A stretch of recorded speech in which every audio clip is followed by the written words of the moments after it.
सोनपुर नाम के एक गांव में एक गरीब किसान रहा करता था।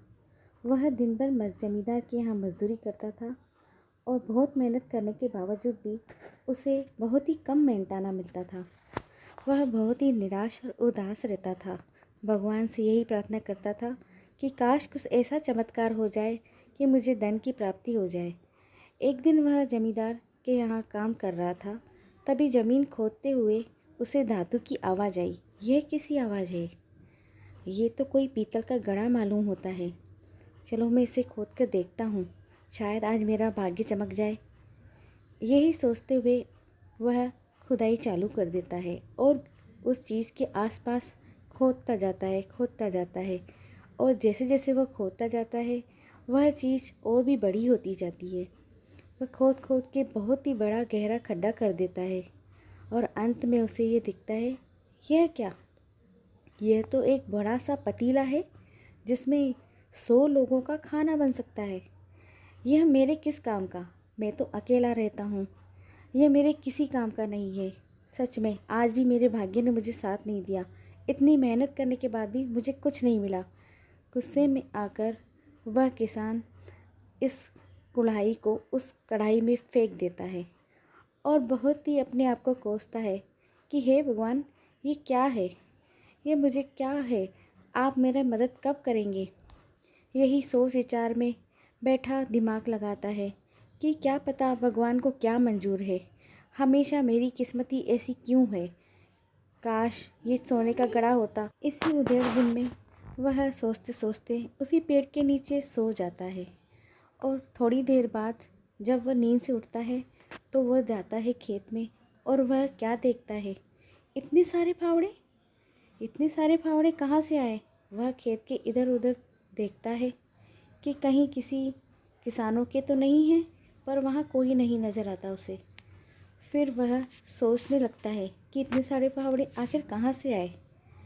उसके दिमाग में एक ख्याल आता है कि मैं सारे फावड़े गिनता हूँ और उनसे बाहर निकालता हूँ।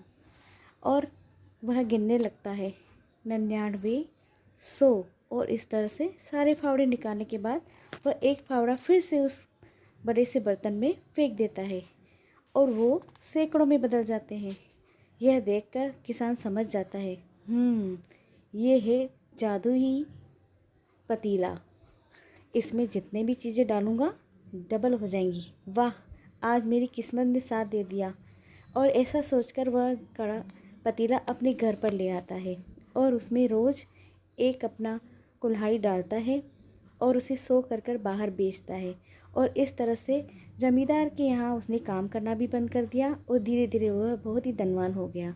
एक दिन इस बात का पता जमींदार को लगता है और वह उसके घर आता है और वह कहता है कि यह पतीला मेरा है क्योंकि तुम्हें ये खुदाई से मिला था और वह ज़मीन मेरी है। और यह कहते हुए वह जमींदार उसे धक्का मारकर और वह पतीला अपने घर ले जाता है और घर जाकर वह लालची जमींदार इसमें अपने सारे जेवरात डालकर उसे सैकड़ों में बदल देते हैं। इस तरह से वह बहुत ही धनवान हो जाता है।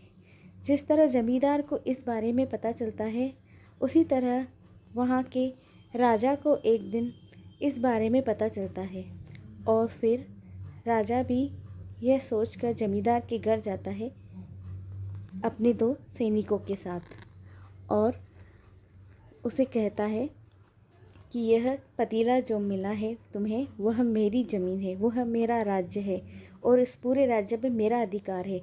इस तरह से हे जमींदार, ये पतीला मेरी तरफ साइड करो, यह मेरा है। आज के बाद इस पे तुम्हारा कोई अधिकार नहीं है। और राजा उसे धक्का देकर वह पतीला अपने घर ले जाता है। राजा बहुत ही लालची था। उसने अपने पूरे धन को एक एक करके उसे चौगुना 100 गुना और बहुत ही ज़्यादा बढ़ा दिया। राज्य में हीरे जवाहरात के ढेर लगा दिए और उसे 2 गुना करता गया और राजा बहुत ही धनवान हो गया। इस तरह से उसने पूरे महल में हीरे जवाहरात भर दिए। एक दिन राजा सोचने लगा कि ये किस तरह का पतीला है, किस धातु से बना है, इसके बारे में मुझे जानना चाहिए। मुझे बहुत जिज्ञासा हो रही है कि आखिर इस पतीले में ऐसा क्या जादुई चीज़ है जिससे ये चीज़ें डबल हो जाती हैं। यह सोच विचार करते करते राजा के मन में आया कि मैं इसे अंदर जाकर देखता हूँ कि यह किस धातु का और कैसा बना हुआ है। यही सोचकर वह पतीले में चला जाता है और अंगुली से खरोचकर, हाथ से इस तरह से खरोचकर देखता है कि इसमें ऐसा क्या है। और थोड़ी ही देर में वह उस पतीले में से राजा के ही जैसे 100 राजा और निकल आते हैं, उसी की हम शक्ल के। राजा देखकर हैरान हो जाता है। वह देखकर याद आता है उसे, अरे हाँ, इसमें तो जो चीज़ डाली जाती है वो सैकड़ों में बदल जाती है।